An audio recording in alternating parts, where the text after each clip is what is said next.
तुम नहीं सोचा होगा कि शाहरुख खान ने ऐसी चाल चली थी कि फाइटर पीछे रह जाए और जवान आगे निकल जाए, और ऑडियंस को ऐसे भकाया था कि जवान का जादू उतर ही ना पाए। जवान और फाइटर दोनों ही बिग बजट की फिल्म्स थी, जिसमें दोनों में ही बड़े स्टार्स थे।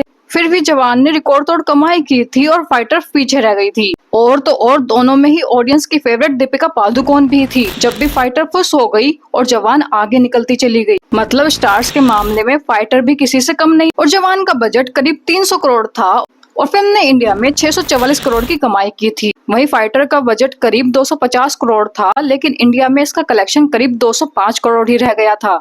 तो सवाल ये है कि दोनों के पास एक्शन था, बड़े स्टार्स थे और मैसिव बजट था, फिर इतना बड़ा डिफरेंस आया कहां से? पहले तो ये जान लो कि जवान की सबसे बड़ी स्ट्रेंथ थी उसका मास अपील। शाहरुख खान का कमबैक होना था, उनके मल्टीपल्स लुक थे, पावरफुल डायलॉग्स थे, एक्शन और इमोशनल स्टोरी थी जो फिल्म में ऑडियंस को काफी पसंद आई, जो ऑडियंस को बार बार चीयर करने वाले मोमेंट्स दे रही थी। और पठान के बाद एसआरके का क्रेज ऑलरेडी पीक पर था।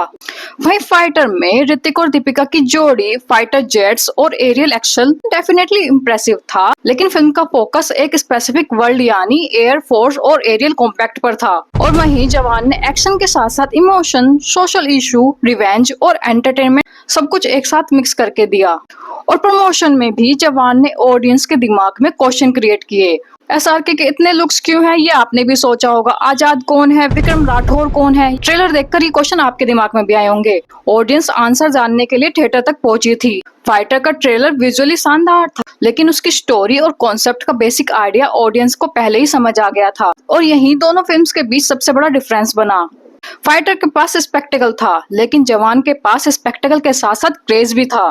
फाइटर बुरी फिल्म नहीं थी, लेकिन जवान ने ऑडियंस को सिर्फ फिल्म देखने का रीजन नहीं दिया, उसने थिएटर में सेलिब्रेट करने का रीजन भी दिया। और शायद इसी वजह से जवान ब्लॉकबस्टर से भी आगे निकल गई, जबकि फाइटर अपने स्टार्स और स्केल के बावजूद भी वो लेवल अचीव नहीं कर पाई।